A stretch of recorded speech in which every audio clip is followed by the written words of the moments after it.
जय श्री हरि। अब हम श्रीमद् भागवत महापुराण के अंतिम 12वें स्कंद के 12वें अध्याय का श्रवण करते हैं। आपने भागवत कथाएं सुनी होंगी और यदि आप सुनना चाहते हैं और आपको समय नहीं मिलता है, बहुत व्यस्त रहते हैं, तो आप इस एक अध्याय का श्रवण करने से पूरी श्रीमद् भागवत के सार को जान सकते हैं। मोटे तौर पर जो संक्षिप्त कथा भागवत की है उसके बारे में हम जान सकते हैं। तो आज के इस 12वें अध्याय में कुल 68 श्लोक हैं और श्रीमद् भागवत की सभी स्कंदों की संक्षिप्त विषय सूची यहाँ दी गई है। जैसा कि विदित है, हम यहाँ पर मूल संस्कृत श्लोक, भावार्थ, विलक्षण टीकाओं के साथ सचित्र रूप में सुन रहे हैं, देख रहे हैं, समझ रहे हैं। ज्यादा गहराइयों में जाने के लिए हमने भागवत के अंदर से बहुत सारे प्रश्न बनाए हैं ताकि हम गहराई में और ज्यादा प्रवेश करके तत्व को अच्छी तरह समझ सकें। तो आज के इस 12वें स्कंद के 12वें अध्याय के प्रश्न इस प्रकार हैं, जिनके उत्तर हम मूल भागवत को सुनते हुए प्राप्त कर सकते हैं। यह मूल भागवत प्रायः दुर्लभ है, बहुत ही कम सुनने को मिलते हैं। प्रश्न है, श्रीमद् भागवत के 12वें स्कंद के 12वें अध्याय में किस विषय का वर्णन हुआ है? श्रीमद् भागवत सुनना क्यों आवश्यक है? हमने प्रश्न के आगे स्कंद अध्याय श्लोक संख्या डाल रखी है ताकि आप वहां पर जाकर के उत्तर को भी देख सकते हैं अथवा सुन सकते हैं। भागवत में किस विषय का वर्णन मुख्यतः हुआ है? श्रीमद् भागवत का मुख्य विषय क्या है? भगवान के हरि, नारायण, ऋषिकेश, भगवान आदि नामों के अर्थ हम जानेंगे। श्रीमद् भागवत में कितने स्कंद हैं? श्रीमद् भागवत का सार संक्षेप हम जानेंगे। श्रीमद् भागवत प्रथम स्कंद का सार जानेंगे। श्रीमद् भागवत द्वितीय स्कंद का सार जानेंगे। श्रीमद् भागवत तृतीय स्कंद का सार जानेंगे। विदुर उद्धव संवाद, विदुर मैत्रेय संवाद, विराट पुरुष स्वरूप, वराह अवतार, कर्दम ऋषि, कपिल अवतार आदि प्रसंगों का वर्णन श्रीमद् भागवत की किस स्कंद में हुआ है? हमने दोनों तरह से प्रश्न बनाने का प्रयास किया है। श्रीमद् भागवत चतुर्थ स्कंद का सार हम जानेंगे, अथवा कहो श्रीमद् भागवत के किस स्कंद में शिव चरित्र, दक्ष यज्ञ विध्वंस, भक्त ध्रुव चरित्र आया है? श्रीमद् भागवत पंचम स्कंद का सार हम जानेंगे, अथवा कह दो श्रीमद् भागवत के किस स्कंद में प्रियव्रत, ऋषभदेव, भरत चरित्र और भूगोल, खगोल और नरकों का वर्णन हुआ है? श्रीमद् भागवत के छठे स्कंद का सार हम जानेंगे, अथवा कह दो श्रीमद् भागवत के किस स्कंद में अजामिल, दक्ष जन्म, विविध सृष्टि और वृत्रासुर की कथा आई है? श्रीमद् भागवत सप्तम स्कंद का सार हम जानेंगे, अथवा कह दो भक्त शिरोमणि प्रहलाद चरित्र श्रीमद् भागवत के किस स्कंद में आया है? श्रीमद् भागवत अष्टम स्कंद का सार हम जानेंगे, अथवा कह दो श्रीमद् भागवत के किस स्कंद में गजेंद्र मोक्ष, भगवान के 6 अवतार कूर्म, मत्स्य, वामन, धन्वंतरी, हयग्रीव और मोहिनी, इनकी कथा आई है? समुद्र मंथन और देवासुर संग्राम का वर्णन किस स्कंद में किया गया है? श्रीमद् भागवत के 9वें स्कंद का सार हम जानेंगे, अथवा कह दो श्रीमद् भागवत के किस स्कंद में इक्ष्वाकु, सुद्युम्न और सूर्यवंश का वर्णन किया गया है? अथवा कह दो श्रीमद् भागवत के किस स्कंद में भगवान राम की लीला का वर्णन मिलता है? अथवा कह दो भगवान परशुराम का वर्णन श्रीमद् भागवत के किस स्कंद में आया है? श्रीमद् भागवत 10वें स्कंद का सार हम जानेंगे। श्रीमद् भागवत के अनुसार श्री कृष्ण की प्रमुख लीलाएं कौन सी हैं, उनके बारे में हम जानेंगे। श्रीमद् भागवत के किस स्कंद में वसुदेव जी के पुत्र, गोकुल में पूतना, शकटासुर, तृणावर्त, बकासुर, वत्सासुर, धेनुकासुर, प्रदम्बासुर आदि असुरों का उद्धार करना, दावानल पान करना, कालीय का घमंड दूर करना, चीर हरण करना, गोवर्धन रास आदि लीलाएं हुई हैं, ये कौन से स्कंद में आई हैं? भगवान श्री कृष्ण की गोकुल लीलाओं के बारे में हम जानेंगे।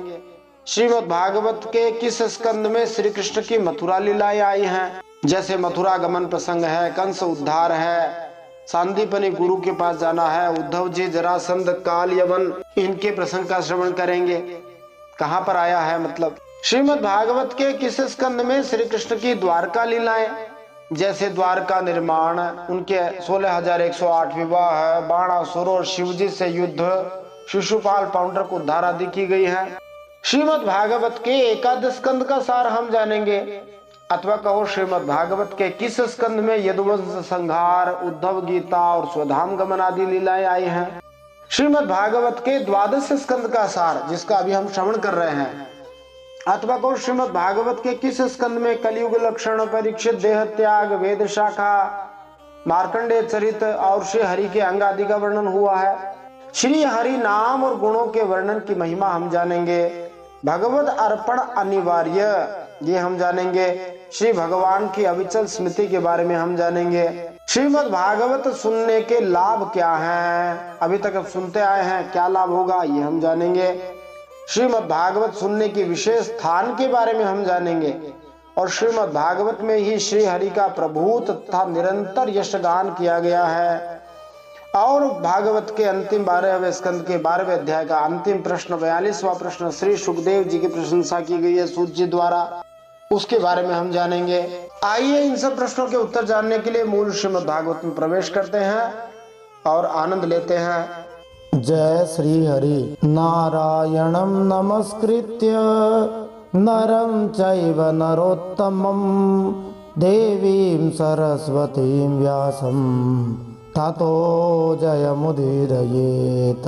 भगवान श्री नर नारायण को प्रणाम करते हुए, श्री गणेश जी महाराज, माता सरस्वती, वेद व्यास भगवान को प्रणाम करते हुए, हृदयाराध्य सर्वांतर्यामी सबके हृदयों में विराजमान अनंत कोटि ब्रह्मांड नायक परात्पर ब्रह्म पुरुषोत्तम जगदाधार जगन्नियंता जगदीश्वर जगतगुरु जगन्नाथ भगवान श्री हरि के पावन चरणों में प्रणाम करते हुए, भगवत स्वरूप श्रीमद् भागवत को प्रणाम करते हुए, श्री सुखदेव जी और परीक्षित महाराज को प्रणाम करते हुए, श्री सूत जी, श्री शौनकादि ऋषियों को प्रणाम करते हुए, भागवत पीठ पर विराजमान सभी व्यासों को प्रणाम करते हुए, अनंत कोटि सभी संत महात्माओं वैष्णवों को प्रणाम करते हुए, भगवान श्री हरि को प्रणाम करते हुए अब हम श्रीमद् भागवत महापुराण के 12वें स्कंद में 12वां अध्याय सुनते हैं। इसमें हम श्रीमद् भागवत की संक्षिप्त विषय सूची इसका श्रवण करेंगे। इस श्रीमद् भागवत महापुराण में 12वें स्कंद में 13 अध्याय हैं। इस संपूर्ण श्रीमद् भागवत में 12 स्कंद हैं और 335 अध्याय हैं। अभी तक हम 333 अध्याय सुन चुके हैं, अब 334वां अध्याय आज सुन रहे हैं और अगले भाग में 335वां अध्याय सुनेंगे। उसके बाद 4 अध्यायों में श्रीमद् भागवत महापुराण का स्कंद पुराण में आया हुआ महात्म्य सुनेंगे। मैं सुनील हरि आप सबका श्रीमद् भागवत महापुराण के संस्कृत श्लोकों का हिंदी भावार्थ रोचक प्रश्नों से सुनने के लिए स्वागत करता हूँ। श्रीमद् भागवत महापुराणम 12 स्कंध अथ 12अध्यायः। सूत उवाच नमो धर्माय महते नमः कृष्णाय वेधसे ब्राह्मणेभ्यो नमस्कृत्य धर्मान वक्ष्ये सनातनान। सूत जी कहते हैं भगवत भक्ति रूप महान धर्म को नमस्कार है, विश्व विधाता भगवान श्री कृष्ण को नमस्कार है। अब मैं ब्राह्मणों को नमस्कार करके श्रीमद् भागवत में कहे गए सनातन धर्मों का संक्षिप्त विवरण सुनाता हूँ। इस 12वें अध्याय में श्री सूत जी प्रथम स्कंद से लेकर 12वें स्कंद तक श्रीमद् भागवत की सारी कथाओं का सार प्रस्तुत करेंगे।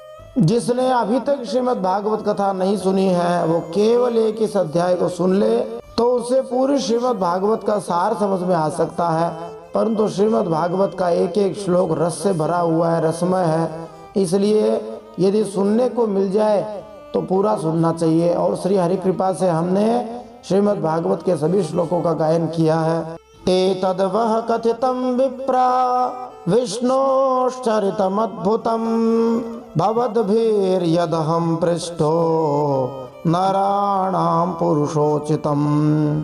हे शौनकादि ऋषियों, आप लोगों ने मुझसे जो प्रश्न किया था उसके अनुसार मैंने भगवान श्री विष्णु का यह अद्भुत चरित्र सुनाया।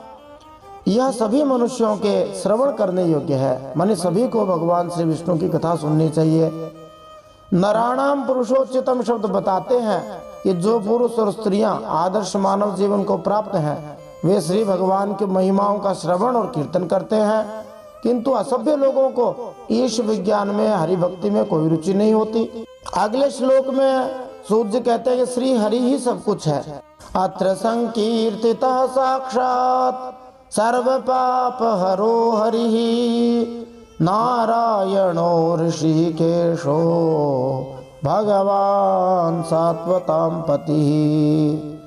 इस श्रीमद् भागवत की इतनी महिमा इसलिए है क्योंकि इसमें सर्व पापहारी, सभी पापों का हरण करने वाले स्वयं भगवान श्री हरि का ही संकीर्तन हुआ है।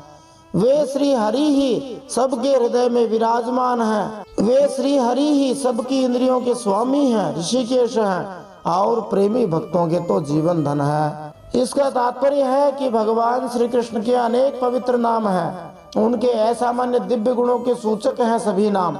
श्री हरि नाम सूचित करता है कि श्री भगवान अपने भक्त के हृदय से सारे पापों को दूर करने वाले हैं। नारायण शब्द भगवान का नाम सूचित करता है कि श्री भगवान अन्य सारे जीवों का भरण पोषण करते हैं। भगवान श्री विष्णु का ऋषिकेश नाम यह बताता है कि भगवान श्री विष्णु सारे जीवों की इंद्रियों के परम नियंता, परम स्वामी हैं। और भगवान शब्द यह बताता है कि भगवान श्री कृष्ण सबसे आकर्षक परम पुरुष हैं। सात्वताम पति ही बताता है कि श्री भगवान स्वभाव से साधु और धार्मिक पुरुषों के विशेष रूप से उच्च यदुवंश के सदस्यों के स्वामी हैं। अब भागवत का यहाँ से वर्ण विषय बताया जाता है। अत्र ब्रह्म परम गुह्यम जगतः प्रभवाप्ययम् ज्ञानम च तदुपाख्यानम प्रोक्तम विज्ञान संयुतम। इस श्रीमद् भागवत महापुराण में परम रहस्यमय अत्यंत गोपनीय ब्रह्म तत्व का वर्णन हुआ है। उस ब्रह्म में ही इस जगत की उत्पत्ति, स्थिति और प्रलय की प्रतीति होती है। इस पुराण में उसी परम तत्व का भगवान श्री हरि का अनुभवात्मक ज्ञान और उसकी प्राप्ति के साधनों का स्पष्ट निर्देश है। अब पहले स्कंद में क्या क्या कथाएं आई हैं तो सूत जी बताते हैं। भक्ति योग समाख्यातो वैराग्यम च तदाश्रयम पारीक्षितमुपाख्यानम नारदाख्यानमेव च। इस महापुराण के प्रथम स्कंद में भक्ति योग का भली भांति निरूपण हुआ है और साथ ही भक्ति योग से उत्पन्न एवं उसको स्थिर रखने वाले वैराग्य का भी वर्णन किया गया है। भक्ति के साथ वैराग्य की भी आवश्यकता है। परीक्षित की कथा और व्यास जी नारद जी के संवाद के प्रसंग से नारद जी का चरित्र भी सुनाया गया है। प्रायोपवेशो राजर्षेर विप्रशापात् परीक्षितः शुकस्य ब्रह्मर्षभस्य संवादश्च परीक्षितः। फिर पहले स्कंद में ही राजर्षि परीक्षित ब्राह्मण का शाप हो जाने पर, श्रृंगी ऋषि का शाप मिलने पर किस प्रकार गंगा तट पर अनशन व्रत लेकर आए थे और ऋषि प्रवर श्री सुखदेव जी महाराज के साथ किस प्रकार परीक्षित महाराज का संवाद आरंभ हुआ, यह कथा भी प्रथम स्कंद में वर्णित की गई है। दूसरे स्कंद की कथा बताई जाती है। योग धारण योत्क्रांति संवादो नारदाजयो अवतारानुगीतम च सर्गः प्राधानिकोग्रतः।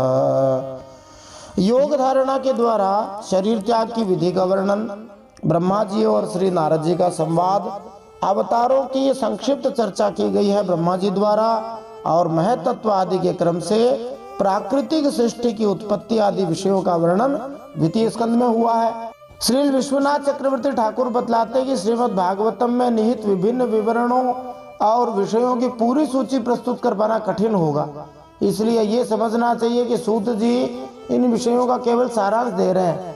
वे जिन विषयों का उल्लेख नहीं कर पाए उनके विषय में हमें यह नहीं सोचना चाहिए कि वे कम महत्वपूर्ण अथवा व्यर्थ हैं, क्योंकि श्रीमद् भागवत का हर अक्षर और हर शब्द परम पूर्ण भगवान की भक्ति से भरा हुआ है। तीसरे स्कंद का वर्ण विषय बताया जाता है। विदुरोद्धव संवादः क्षत्रि मैत्रेययोस्ततः पुराण संहिता प्रश्नो महापुरुष संस्थितिः। तीसरे स्कंद में सबसे पहले विदुर जी उद्धव जी की भेंट, फिर विदुर जी मैत्रेय जी की भेंट हुई, उनका संवाद का प्रसंग है। फिर पुराण संहिता के विषय में प्रश्न है और प्रलय काल में परमात्मा किस प्रकार स्थित रहते हैं इसका निरूपण है। ततः प्राकृतिकः सर्गः सप्त वैकृतिकाश्च ये ततो ब्रह्मांड संभूतिर् वैराजः पुरुषो यतः। फिर तीसरे स्कंद में ही गुणों के क्षोभ से प्राकृतिक सृष्टि और महत्त्वादि 7 प्रकृति विकृतियों के द्वारा कार्य सृष्टि का वर्णन है। इसके बाद ब्रह्मांड की उत्पत्ति और उसमें विराट पुरुष की स्थिति का स्वरूप समझाया गया है। कालस्य स्थूल सूक्ष्मस्य गतिः पद्म समुद्भवः भुव उद्धरणे बोधेर हिरण्याक्षवधो यथा। फिर स्थूल और सूक्ष्म काल का स्वरूप निरूपण, भगवान श्री विष्णु की नाभि से कमल की उत्पत्ति और प्रलय समुद्र से पृथ्वी का उद्धार करते समय वराह भगवान के द्वारा हिरण्याक्ष का वध, ये भी तीसरे स्कंद में आया है। ऊर्ध्वतिर्यगवाक् सर्गो रुद्र सर्गस्तथैव च अर्धनारी नरस्याथ यतः स्वयंभुवो मनुः शतरूपा च या स्त्रीणा माद्या प्रकृतिरुत्तमा संतानो धर्मपत्नीनां कर्दमस्य प्रजापतेः। फिर देवता, पशु पक्षी और मनुष्यों की सृष्टि एवं रुद्रों की उत्पत्ति का प्रसंग है। इसके पश्चात उस अर्ध नर नारी का स्वरूप विवेचित हुआ है जिससे स्वयंभू मनु और स्त्रियों की अत्यंत उत्तम आद्या प्रकृति शत्रुपा का जन्म हुआ था। फिर कर्दम प्रजापति का चरित्र, उनसे मुनि पत्नियों का जन्म, इस प्रसंग का वर्णन तीसरे स्कंद में हुआ है। अवतारो भगवतः कपिलस्य महात्मनः देवहूत्याश्च संवादः कपिलेन च धीमता। तीसरे स्कंद में ही महात्मा भगवान कपिल का अवतार, फिर कपिल देव और उनकी माता देवहूति के संवाद का प्रसंग आता है। चौथे स्कंद में क्या क्या विषय हैं, सूत जी बताते हैं। नव ब्रह्म समुत्पत्तिर दक्ष यज्ञ विनाशनम ध्रुवस्य चरितम पश्चात पृथो प्राचीन बर्हिषः नारदस्य च संवादस् ततः प्रयव्रतं द्विजाः नाभेस्ततोऽनुचरित मृषभस्य भरतस्य च द्वीपवर्ष समुद्राणां गिरिनद्युपवर्णनं ज्योतिश्चक्रस्य संस्थानं पाताल नरक स्थितिः। चौथे स्कंद में मरीचि आदि 9 प्रजापतियों की उत्पत्ति, दक्ष यज्ञ का विध्वंस, महान भक्त ध्रुव जी के चरित्र का वर्णन हुआ, भगवान विष्णु के अवतार पृथु महाराज का वर्णन, प्राचीन बरही और नारद जी के संवाद का वर्णन आया। पांचवें स्कंद में प्रियव्रत का उपाख्यान आया, नाभि, ऋषभ और भरत के चरित्र का वर्णन आया, द्वीप वर्ष, समुद्र, पर्वत और नदियों का वर्णन आया, ज्योतिष चक्र के विस्तार एवं पाताल तथा नरकों की स्थिति का निरूपण हुआ है। दक्ष जन्म प्रचेतोभ्यस् तत्पुत्रीणां च संततिः यतो देवासुर नरास् तिर्यं नग खगादयः त्वाष्ट्रस्य जन्म निधनं पुत्रयोश्च द्वितेर्द्विजाः दैत्येश्वरस्य चरितं प्रह्लादस्य महात्मनः। फिर छठे स्कंद में प्रचेताओं से दक्ष की उत्पत्ति, दक्ष पुत्रियों की संतान, देवता, असुर, मनुष्य, पशु, पर्वत और पक्षियों का जन्म, उनका कर्म, वृत्रासुर की उत्पत्ति और उसकी परम गति, ये छठे स्कंद के वर्ण्य विषय हैं। अब सातवें स्कंद के विषय बतलाए जाते हैं। इस सातवें स्कंद में दैत्यराज हिरण्यकशिपु और हिरण्याक्ष के जन्म कर्म एवं दैत्य शिरोमणि महात्मा भक्त प्रहलाद के उत्कृष्ट चरित्र का निरूपण हुआ है। मनवंतरानुकथनम गजेंद्रस्य विमोक्षणम मनवंतरावताराश्च विष्णोर्हयशिरादयः कौर्मं धान्वन्तरं मात्स्यं वामनं च जगत्पतेः क्षीरोदमथनं तद्वदमृतार्थे दिवौकसाम्। आठवें स्कंद में क्या क्या वर्णन आया है, भगवान के मनवंतरों की कथा आई है, गजेंद्र मोक्ष का प्रसंग आया है, विभिन्न मनवंतरों में होने वाले जगदीश्वर भगवान श्री विष्णु के अवतारों का वर्णन आठवें स्कंद में आया है। कूर्म, मत्स्य, वामन, धन्वंतरी, हयग्रीव, ये सब अवतारों का आठवें स्कंद में ही वर्णन आया है। अमृत प्राप्ति के लिए देवताओं और दैत्यों का समुद्र मंथन, इस प्रसंग का भी आठवें स्कंद में वर्णन आया है। देवासुर महायुद्धम राजवंशानुकीर्तनम इक्ष्वाकु जन्म तद्वंशः सुद्युम्नस्य महात्मनः इलोपाख्यानमत्रोक्तम् तारोपाख्यानमेव च सूर्यवंशानुकथनम् शशादाद्या नृगादयः। इसके अलावा 8वें स्कंद में समुद्र मंथन के बाद देवासुर संग्राम आदि विषयों का वर्णन है। 9वें स्कंद में मुख्यतः राजवंशों का वर्णन है। इक्ष्वाकु के जन्म, कर्म, वंश विस्तार, महात्मा सुद्युम्न, इला एवं तारा के उपाख्यान, इन सब का वर्णन 9वें स्कंद में आया है। सूर्य वंश का वृत्तांत, शशाद और नृग आदि राजाओं का वर्णन भी 9वें स्कंद में आया है। सौकन्यम चाथ शर्यातेः ककुत्स्थस्य च धीमतः खट्वांगस्य च मान्धातुः सौभरे सगरस्य च रामस्य कौसलेन्द्रस्य चरितं किल्बिषापहं निमेरंग परित्यागो जनकानां च संभवः। 9वें स्कंद में ही सुकन्या का चरित्र आया है, शर्याती का आया है, खटवांग राजा का, मानधाता का, सौभरी का, सगर राजा का, बुद्धिमान ककुत्स का, कौशलेंद्र भगवान श्री रामचंद्र जी के सभी पापों के हरने वाले चरित्रों का वर्णन भी इसी 9वें स्कंद में आया है। फिर निमि का देह त्याग और जनकों की उत्पत्ति का वर्णन भी 9वें स्कंद में आया है। रामस्य भार्गवेन्द्रस्य नक्षत्र करणं भुवः ऐलस्य सोमवंशस्य ययातेर्नहुसस्य च दौश्यन्तेर्भरतस्यापि शन्तनोस्तत्सुतस्य च ययातेर्ज्येष्ठपुत्रस्य यदोर्वंशोऽनुकीर्तितः। फिर 9वें स्कंद में ही भृगुवंश शिरोमणि भगवान परशुराम जी का क्षत्रिय संहार, चंद्रवंशी राजा पुरुरवा, ययाति, नहुष, दुष्यंत पुत्र भरत, शंतनु और उनके पुत्र भीष्म आदि की संक्षिप्त कथाएं भी 9वें स्कंद में आई हैं। सबके अंत में ययाति के बड़े पुत्र यदु का वंश विस्तार कहा गया है। यत्रावतीर्णो भगवान कृष्णाख्यो जगदीश्वरः वसुदेव गृहे जन्म ततो वृद्धिश्च गोकुले तस्य कर्माण्यपाराणि कीर्तितान्यसुरद्विषः पूतना सुपयः पानम शकटोच्चाटनम शिशोः। इसी यदुवंश में ही जगतपति भगवान श्री कृष्ण ने अवतार ग्रहण किया था। उन्होंने अनेक असुरों का संहार किया। उन भगवान श्री कृष्ण की लीलाएं इतनी है कि कोई पार नहीं पा सकता उनका। फिर भी 10वें स्कंद में उनका कुछ कीर्तन किया गया है, 90 अध्यायों में किया गया है। वसुदेव जी की पत्नी देवकी के गर्भ से भगवान श्री कृष्ण का जन्म हुआ। गोकुल में नंद बाबा के घर जाकर बढ़े, पूतना के प्राणों को दूध के साथ पी गए और बचपन में ही छकड़े को उलट गए। तृणावर्तस्य निष्पेषस् तथैव बकवत्सयोः अघासुरवधो धात्रा वत्सपालावगोहनम्। अब भगवान श्री कृष्ण की लीला संक्षेप बताया जा रहा है। भगवान श्री कृष्ण ने तृणावर्त, बकासुर, वत्सासुर को पीस डाला, निष्पेष दिया माने दल दिया, और सपरिवार धेनुकासुर और प्रलंबासुर को मार डाला। किसी किसी प्रति में अघासुर वधो धात्रा वत्सपाला व गुहनम, ये एक पंक्ति अतिरिक्त मिलती है जिसका अर्थ है कि भगवान श्री कृष्ण ने अघासुर का वध किया।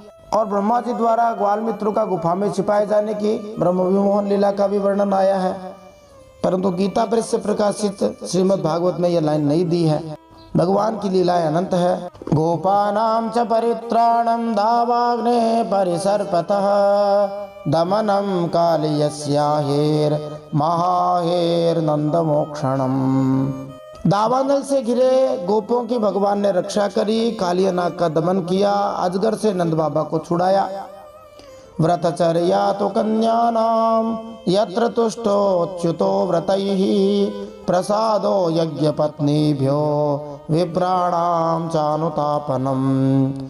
फिर गोपियों ने भगवान को पति रूप से प्राप्त करने के लिए व्रत किया और भगवान श्री कृष्ण ने प्रसन्न होकर उन्हें अभिमत वर दिया।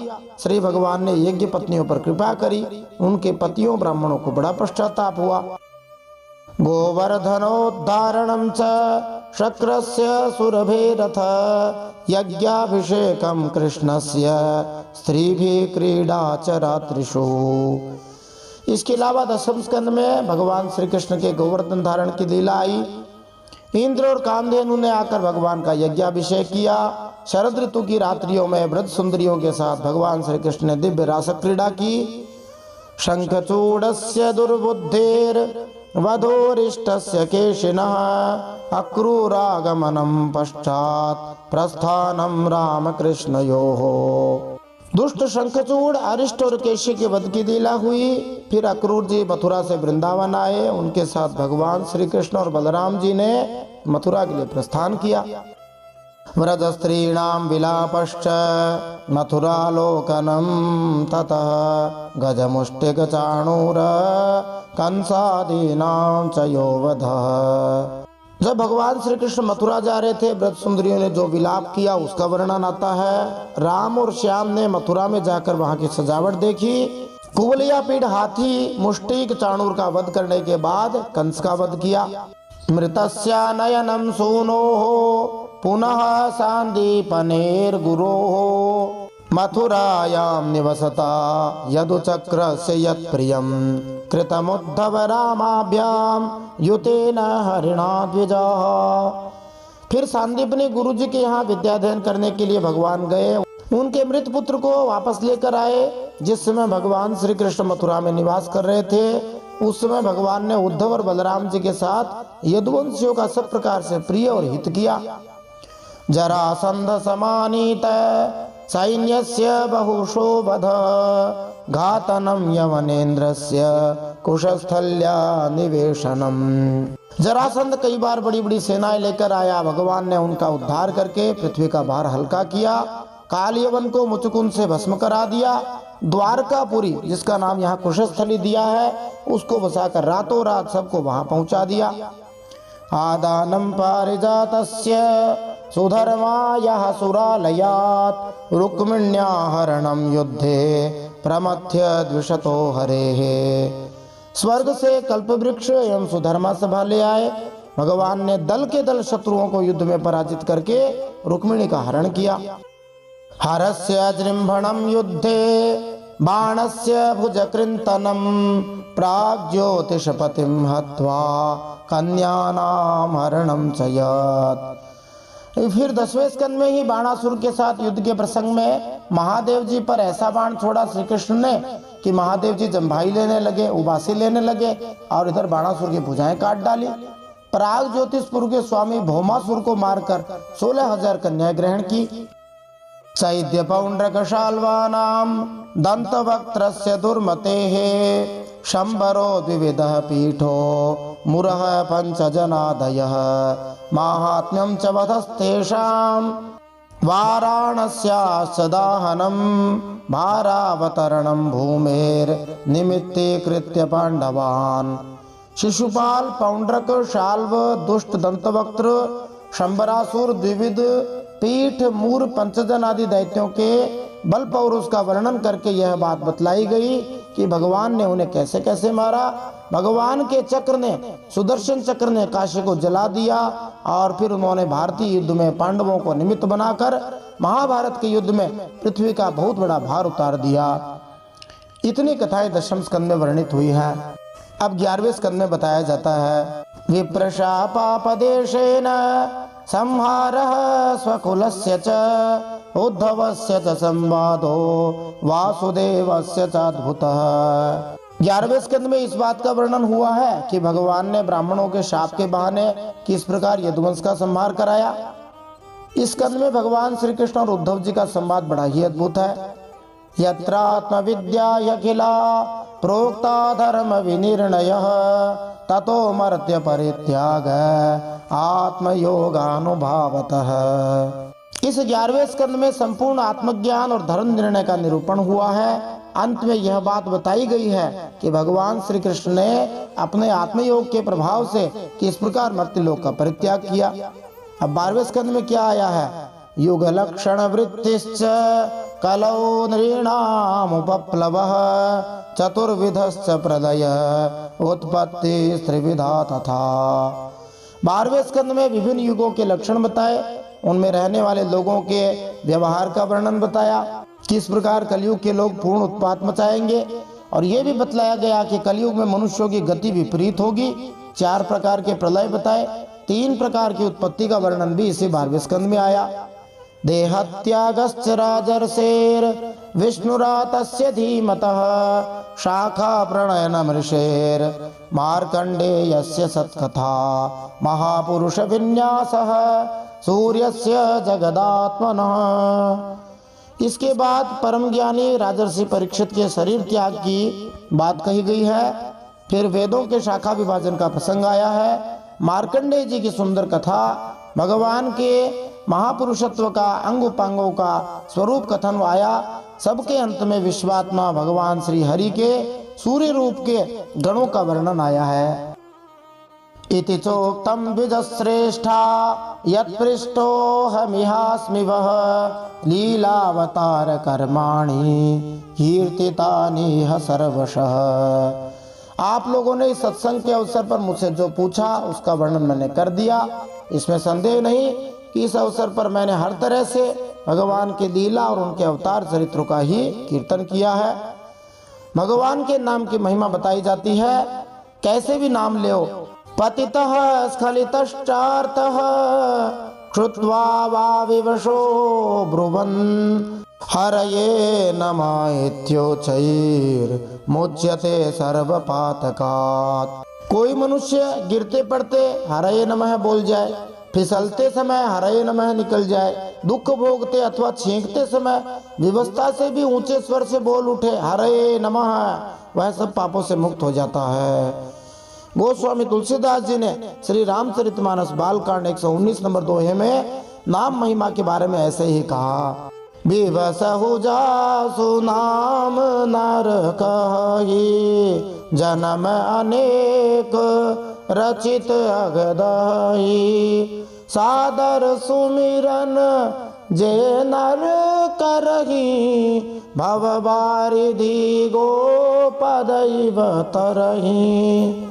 भगवान का नाम विवश होकर भी ले ले, उसके अनेक जन्मों के पापों का नाश हो जाए। आदर सहित जो नाम ले उसके बारे में तो क्या कहा जाए, उसके लिए तो संसार सागर गाय के खुर जितना हो जाए। दूसरे स्थान पर कहा भाय कुभाय अनख आलस हूँ नाम जपत मंगल दिश दश हूँ। भाव से, कुभाव से, क्रोध में, आलस में कैसे भी नाम लिया जाए, सब प्रकार से नाम जपते ही सभी दिशाओं में मंगल हो जाता है। श्री भक्ति सिद्धांत सरस्वती ठाकुर बतलाते हैं कि श्री चैतन्य महाप्रभु सदा ही श्रीवास ठाकुर के आंगन में हरये नमः ये कृष्ण गीत का जोर जोर से उच्चारण करते थे। यही श्री चैतन्य महाप्रभु हमें हमारी भौतिकवादी भोग लिप्सा से मुक्त कराएंगे यदि हम भी भगवान श्री हरि की महिमा का उच्च स्वर से कीर्तन करें। नाम संकीर्तन करने से भगवान आकर हृदय में बैठ जाते हैं। संकीर्त्यमानो भगवान अनंतः श्रुतानुभावो व्यसनं हि पुंसाम् प्रविश्य चित्तं विधुनोत्यशेषं यथा तमोर्को भ्रमिवाति वातः। सूर्य कहते हैं यदि देश काल एवं वस्तु से अपरिच्छिन्न भगवान श्री कृष्ण के नाम गुण लीला इनका यदि संकीर्तन किया जाए अथवा उनके प्रभाव महिमा आदि का श्रवण ही किया जाए तो वे भगवान स्वयं ही हृदय में आ बैठते हैं और श्रवण तथा कीर्तन करने वाले मनुष्य के सारे दुख मिटा देते हैं। ठीक वैसे ही जैसे सूर्य नारायण अंधकार को और आंधी बादलों को तितर बितर कर देती है। यहाँ हो सकता है कि कोई व्यक्ति सूर्य द्वारा अंधकार हटाए जाने के दृष्टांत से संतुष्ट न हो, क्योंकि कभी कभी सूर्य गुफा के अंदर अंधकार को नहीं हटा पाता है, इसलिए प्रबल वायु का दृष्टांत भी यहाँ दिया गया है। जब तेज वायु चलती है तो बादलों के आवरण को उड़ा ले जाती है। इस तरह यहाँ जोर देकर कहा गया है कि श्री भगवान अपने भक्त के हृदय से भौतिक मोह के अंधकार को हटा देंगे। फिर वंशज छंद में बताते हैं मृषा गिरस्ता यसती रसत कथा न कथ्यते यद भगवान अधोक्षजः तदेव सत्यम तदुहैव मंगलम तदेव पुण्यम भगवद गुणोदयम। पिछले श्लोक में बताया कि जो भगवान की लीला गुणगान करता है वो अच्छा है, सब पापों से दुखों से मुक्त हो जाता है। परंतु यदि कोई इतना सुनने के बाद भी न करे तो तो सूर्य कहते हैं जिस वाणी के द्वारा घटघटवासी अविनाशी अंतर्यामी भगवान के नाम लीला गुण आदि का उच्चारण नहीं होता, वह वाणी तो भावपूर्ण होने पर भी निरर्थक है, सारहीन है। कितने भी चाहे उसमें बढ़िया भाव हो, वह सुंदर होते हुए भी असुंदर वाणी ही है। और उत्तम विषयों का प्रतिपादन करने वाली होने पर भी असत कथा ही है, वह सतकथा नहीं है। बहुत सारे लोग तरह तरह के सुंदर वाणी में गीत गाते हैं आजकल, लेकिन वे भगवान के नाम लीला प्रभाव से युक्त नहीं है, इसलिए संत महात्मा भगवान उसका आदर नहीं करते। जो वाणी और वचन भगवान के गुणों से परिपूर्ण रहते हैं वे ही परम पावन हैं, वे ही मंगलमय हैं और वे ही परम सत्य हैं, भले वे कितने ही खराब हों। निस्संदेह है इसके तात्पर्य में हम जान सकते हैं कि सारा भौतिक साहित्य और विचार विमर्श आज नहीं तो कल समय की कसौटी पर असफल हो जाएगा। हम देखते हैं कि कोई भी गाना आता है वो 1-2 महीने 3 महीने चलता है, बाद में वह गायब हो जाता है। परंतु यह श्रीमद् भागवत कथा 5000 वर्षों से चली आ रही है। श्री रामचरितमानस की कथा 400-500 सालों से तुलसीदास जी की और लाखों सालों से वाल्मीकि रामायण जी की चलती आ रही है। दूसरी ओर श्री भगवान का दिव्य वर्णन हमें मोह के बंधन से छुड़ाता भी है और हमारे नित्य पद को प्राप्त कराता है, जो हमारा भगवत धाम है, जो कि श्री भगवान के प्रेमी भक्तों को ही मिलता है। यद्यपि पशु की तरह आचरण करने वाला व्यक्ति परम सत्य श्री भगवान हरि की महिमा गान की आलोचना कर सकते हैं, किंतु जो सभ्य लोग हैं उन्हें चाहिए कि श्री भगवान की दिव्य महिमा का जोर शोर से प्रचार करते रहे। जो दुष्ट लोग हैं वे वैसे बाधा लगाते रहेंगे और संत स्वभाव वाले लोग अभी प्रचार करते रहे जोर जोर से। तदेव रम्यम रुचिरम नवम नवम तदेव शश्वन् मनसो महोत्सवम तदेव शोकार्णव शोषणं नृणां यदोत्तमः श्लोक यशोनुगीयते। सूर्य कहते हैं जिस वचन के द्वारा भगवान के परम पवित्र यश का गान होता है वही वचन परम रमणीय, रुचिकर और प्रतिक्षण नया नया जान पड़ता है। उससे अनंत काल तक मन को परमानंद की अनुभूति होती रहती है। मनुष्यों का सारा शोक चाहे वह समुद्र के समान लंबा और गहरा क्यों न हो, उस भगवान के लीलामय वचन के प्रभाव से सदा के लिए सूख जाता है। अब जिस वाणी से हरिगुण गान नहीं किया जाता वो कैसी है ये बताते हैं सूर्य। न तद्वचश्चेत्र पदम हरेर्यशो जगत पवित्रम प्रगृणीत करहि चेत तद्वांश तीर्थम न तो हंस सेवितम यत्राच्युतस्तत्र ही साधवो मलाः। जिस वाणी से चाहे वह रस भाव अलंकार आदि से युक्त ही क्यों न हो, कितने ही रस भाव भरे हों, संसार को पवित्र करने वाले जगतपति भगवान श्री हरि के यश का गान कभी होता नहीं हो उस वाणी से, वह तो कौओं के लिए उच्छिष्ट फेंकने के स्थान के समान अत्यंत अपवित्र है। जैसे कौओं के लिए जो जूठा फेंका जाता है वहां पर कोई भोजन नहीं कर सकता है, वह अपवित्र है। मानसरोवर निवासी हंस अथवा ब्रह्मधाम में विहार करने वाले भगवान के चरणारविंदों के आश्रित परमहंस भक्त लोग उसका कभी सेवन नहीं करते। निर्मल हृदय वाले साधु जन तो वही निवास करते हैं जहाँ भगवान रहते हैं। तो मानो सूर्य कहते हैं कि जिसका आदर महान संत महात्मा करते हो, वैरागी महात्मा करते हो, समझो वही जो है वास्तविक तत्व है। संसार के लोग तो किसी पे भी नाचने लग जाते हैं।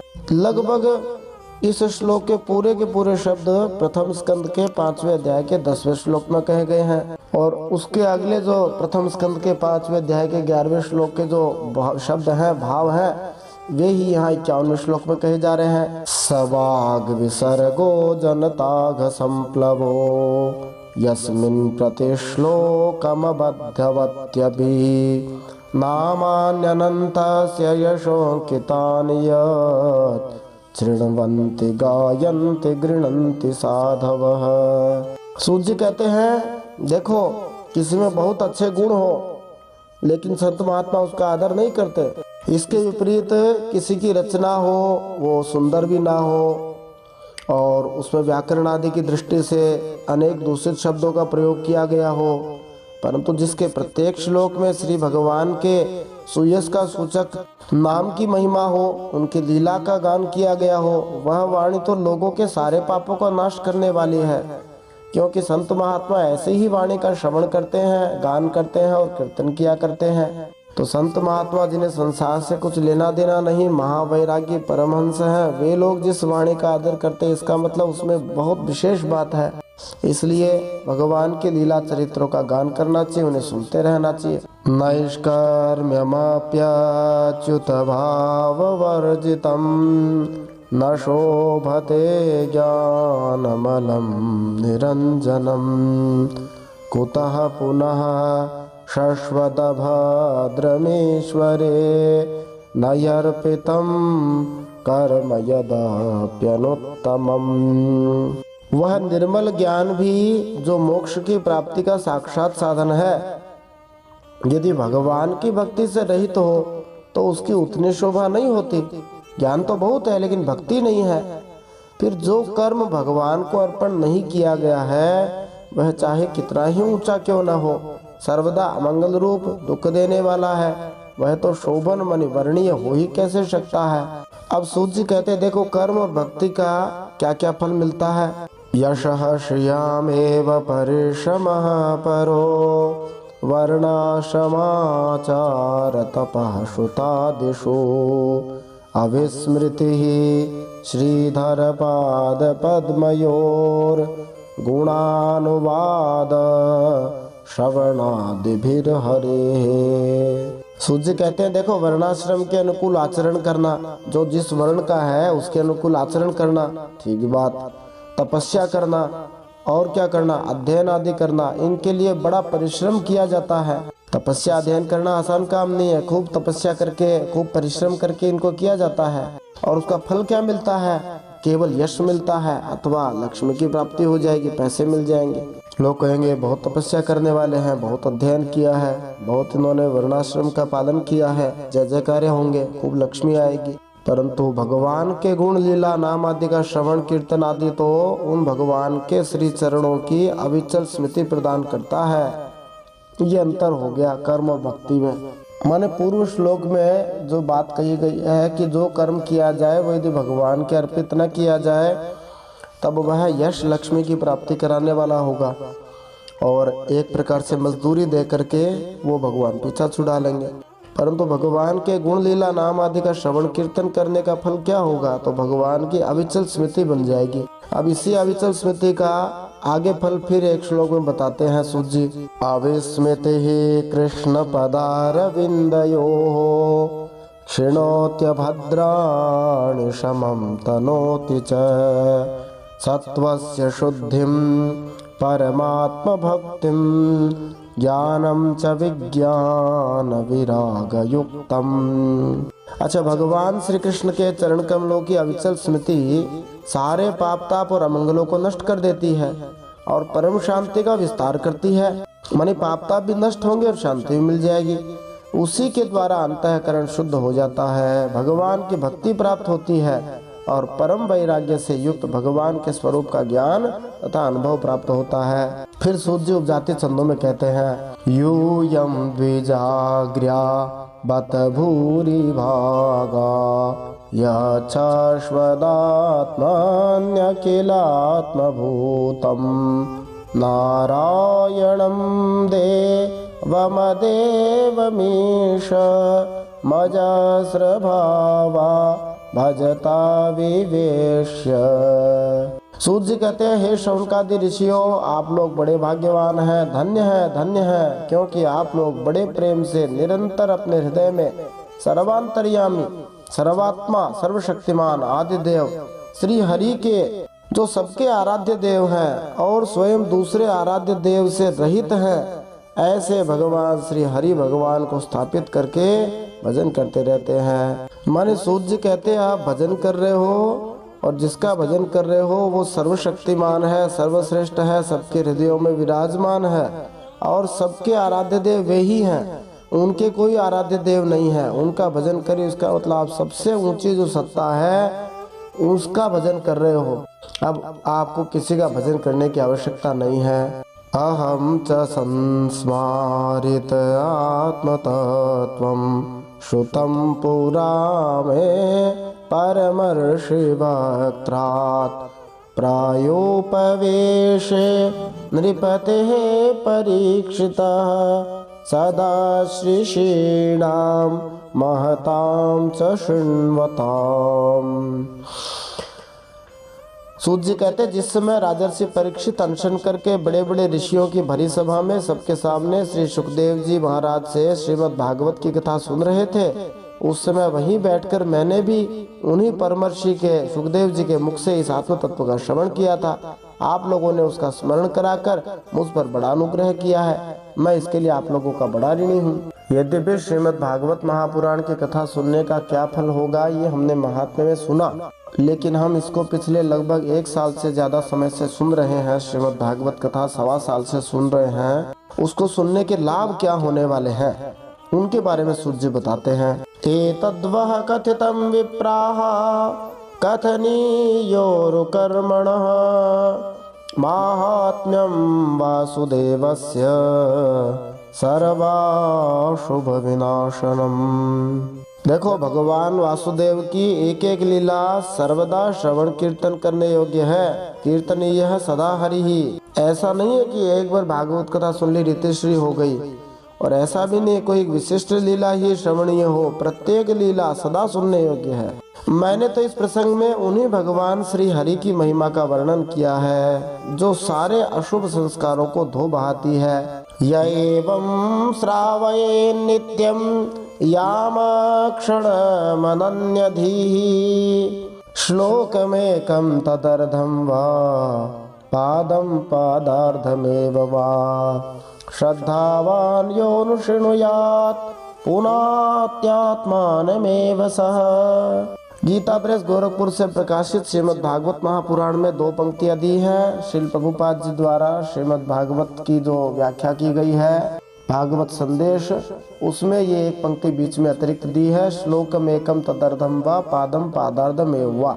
तो सूत जी कहते हैं, जो मनुष्य एकाग्रचित्त से एक पहर अथवा एक क्षण ही प्रतिदिन इसका कीर्तन करता है, माने प्रतिदिन श्रीमद् भागवत थोड़ी देर के लिए भले ही सुनाता है, श्रावयत दूसरों को, और जो श्रद्धा के साथ इसको सुनता है वह अवश्य ही शरीर सहित अपने अंतःकरण को पवित्र बना लेता है। बीच में जो पंक्ति आई उसका भाव ये दिया कि कोई पूरा न पढ़ पाए तो एक ही श्लोक पढ़ ले, आधा ही श्लोक पढ़ ले, एक या आधी पंक्ति भी श्रद्धा से सुने तो वह निश्चित रूप से पवित्र हो सकता है। ये भगवान की उदारता है। अंत समय में ये भगवान की छूट दी है।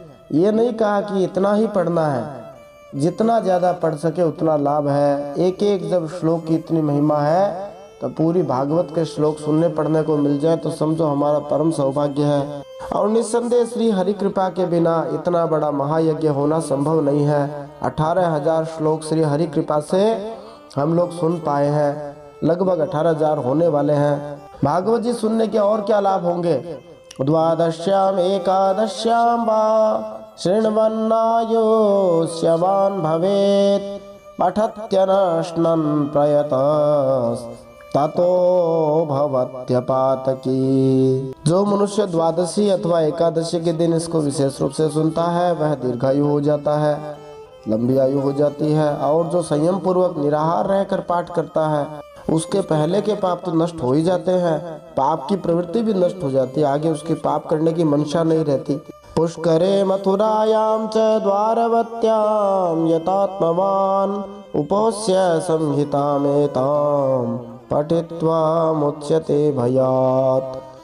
जो मनुष्य इंद्रियों और अंतःकरण को अपने वश में करके उपवास पूर्वक पुष्कर, मथुरा अथवा द्वारका में इस पुराण संहिता का पाठ करता है वह सारे भयों से मुक्त हो जाता है। तो यदि कोई इन क्षेत्रों में रहता है पुष्कर, मथुरा, द्वारका में तो वह भाग्यशाली है। और साथ में यदि वह उपवास पूर्वक श्री भगवान की कथा को सुनता है तो और उसको लाभ होता है। और यदि कोई उन क्षेत्रों में नहीं जा सकता है तो श्री भगवान को अपने हृदय में धारण कर ले, भगवान के हृदय में आते ही सारे तीर्थ हृदय में आ जाएंगे और सभी प्रकार के भयों से हम मुक्त हो जाएंगे। अब सूत जी कहते हैं श्रीमद् भागवत के श्रवण से या पाठ करने से सभी लोग प्रसन्न हो जाएंगे, सबकी अभिलाषाएं पूरी हो जाती हैं। अच्छा, कौन कौन? देवता मुनयः सिद्धाः पितरो मनवो नृपाः यच्छन्ते कामान् गृणतः शृण्वतो यस्य कीर्तनात्। जो मनुष्य इस श्रीमद् भागवत कथा का श्रवण करता है, सुनता है कथा को, या उच्चारण करता है, सुनाता है दूसरे को, या केवल बोलता ही है, उस कथा के कीर्तन से देवता, मुनि, सिद्ध, पितर, मनु और नरपति सभी संतुष्ट हो जाते हैं और उसकी अभिलाषाएं पूर्ण करते हैं। इसका तात्पर्य ये हुआ कि जो भगवान की कथा को कहता है, सुनाता है और सुनता है, सभी लोग उसकी अभिलाषाएं पूरी करने में लग जाते हैं। अभिलाषाएं पूरी करने का अर्थ ये नहीं लगा है कि उसके ऊपर सोने की वर्षा होने लग जाती है। भगवान श्री हरि के आदेश के अनुसार जो ठीक होता है वे भगवान के सेवक देवता लोग करते हैं। अब श्रीमद् भागवत को वेद पाठ के समान बताया जाता है। ऋचो यजुंसि सामानि द्विजोधीत्यानुविन्दते मधुकुल्या घृतकुल्याः पयः कुल्याश्च तत्फलम्। ऋग्वेद, यजुर्वेद और सामवेद के पाठ से ब्राह्मण को मधुकुल्या, घृतकुल्या और पयः कुल्या, कुल्या माने नदी होता है, मधु की नदी, शहद की नदी, घी की नदी और दूध की नदियाँ, अर्थात सब प्रकार की सुख समृद्धि, चारों तरफ दूध, दही, यदि घी, शहद बह रहा हो तो समझ लो खूब समृद्धि है, उस सब की प्राप्ति हो जाती है। और वही फल श्रीमद् भागवत के पाठ से भी मिलता है। पुराण संहितामेतामधीत्य प्रयतो द्विजः प्रोक्तं भगवता यत्तु तत्पदं परमं व्रजेत। जो द्विज संयम पूर्वक इस पुराण संहिता का अध्ययन करता है उसे उसी परम पद की प्राप्ति होती है जिसका वर्णन स्वयं भगवान ने किया है। अब भावना अनुसार श्रवण करने का फल बताते हुए सूत जी कहते हैं, विप्रोधीत्या प्रुयात् प्रज्ञां राजन्यो दधिमेखलां वैश्यो निधिपतित्वं च शूद्रः शुद्धेत पातकात्। इस श्रीमद् भागवत के अध्ययन करने से ब्राह्मण को तो ऋतंभरा प्रज्ञा माने तत्वज्ञान को प्राप्त कराने वाली बुद्धि की प्राप्ति होती है और क्षत्रिय को समुद्र पर्यंत भूमंडल का राज्य प्राप्त होता है, वैश्य कुबेर का पद प्राप्त करता है और शूद्र सारे पापों से छुटकारा पा जाता है। अब यदि किसी का ये उद्देश्य हो कि उसे ऋतंभरा प्रज्ञा की प्राप्ति करनी, तत्वज्ञान प्राप्त करना है, इसलिए उसे ब्राह्मण भाव से भागवत सुननी चाहिए, पढ़नी चाहिए। इसका अर्थ ये नहीं लगाना चाहिए कि प्रत्येक ब्राह्मण यदि कोई और कामना से कर रहा है तो उसे तत्वज्ञान की प्राप्ति हो जाएगी। जैसी भावना होगी वैसा ही फल मिलेगा। यदि कोई सारे पापों से छुटकारा पाने के लिए कथा कहता सुनता है तो समझ लो उसके सारे पाप छूट जाएंगे। अब सूत जी 3 श्लोक पुष्पिताग्रह छंद में गाते हैं, जिस पुष्पिताग्रह छंद में भीष्म पितामह ने भगवान श्री कृष्ण की मरणासन अवस्था में स्तुति करी थी। कालीमाल संहति कालनोखिलेशो हरितरात्र न गीयते यभीक्ष्णम् इह तु पुनर्भगवान् शेषमूर्ति परिपठितोनुपदं कथा प्रसंगई।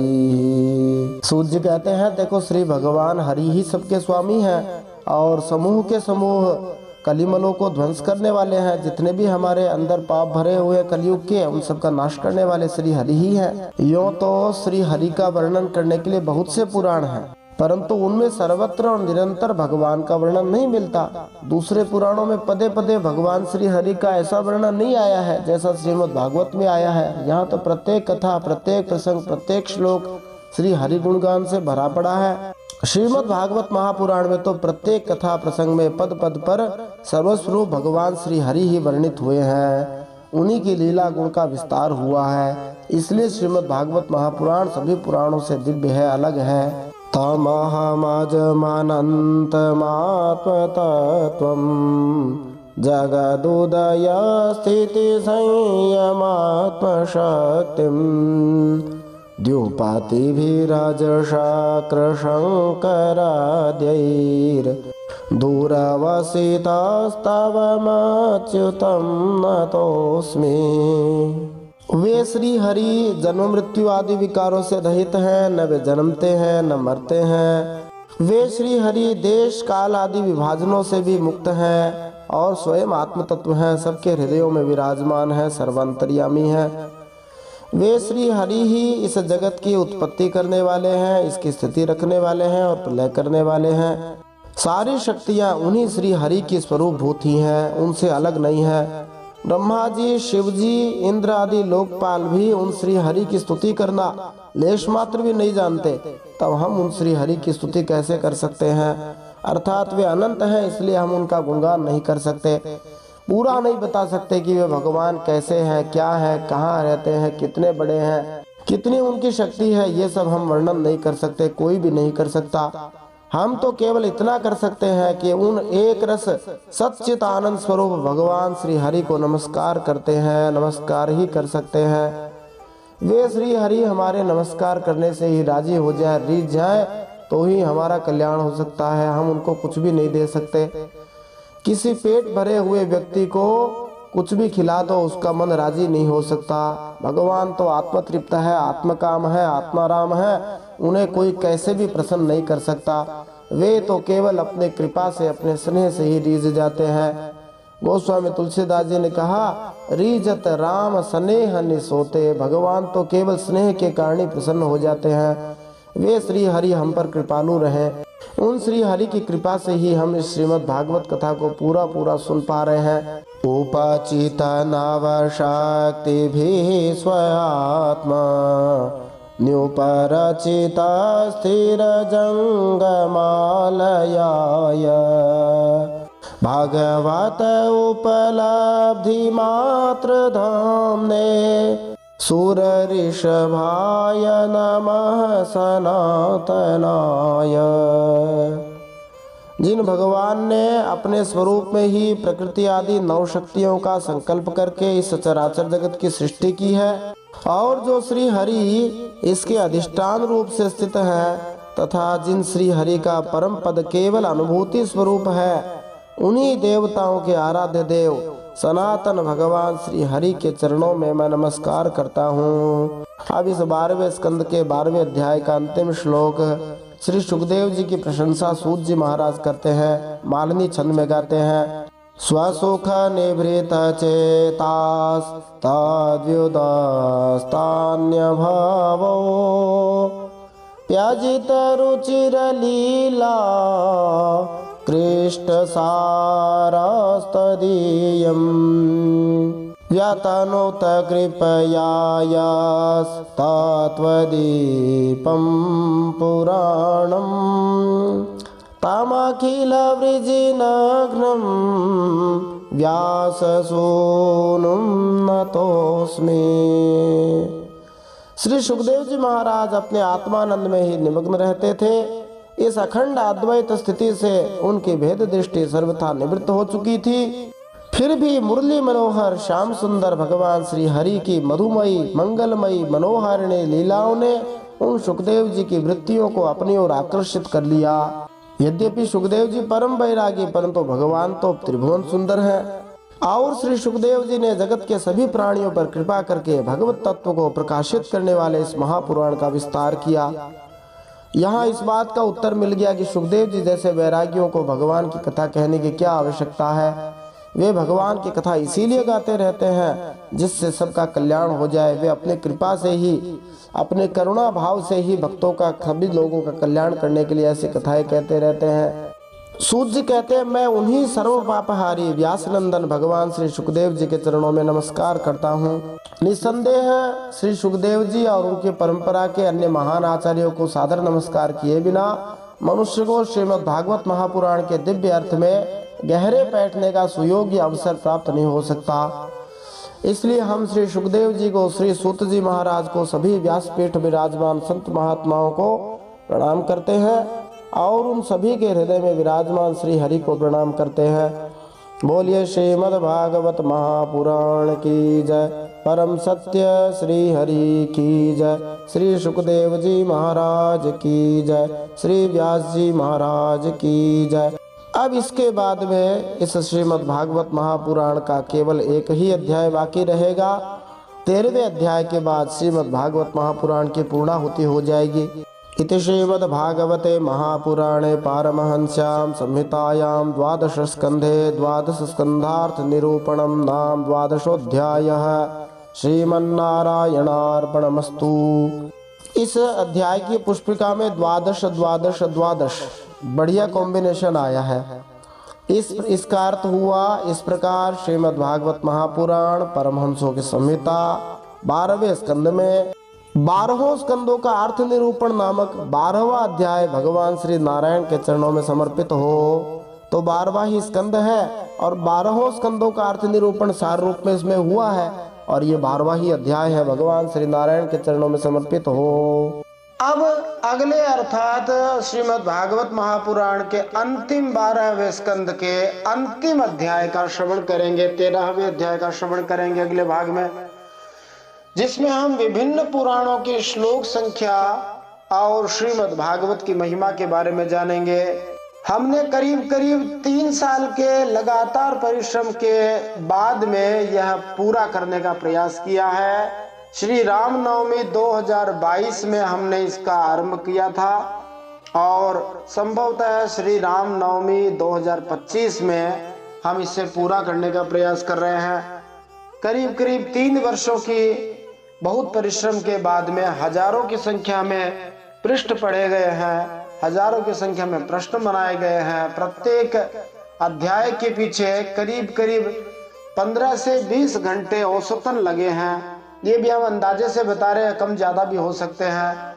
तो यह बड़ा ही विलक्षण रीति से 500 घंटे का श्रीमद् भागवत का संग्रह तैयार हुआ है। इसका लाभ आपको लेना चाहिए। जय श्री हरि। श्रीमन नारायणार्पणमस्तु।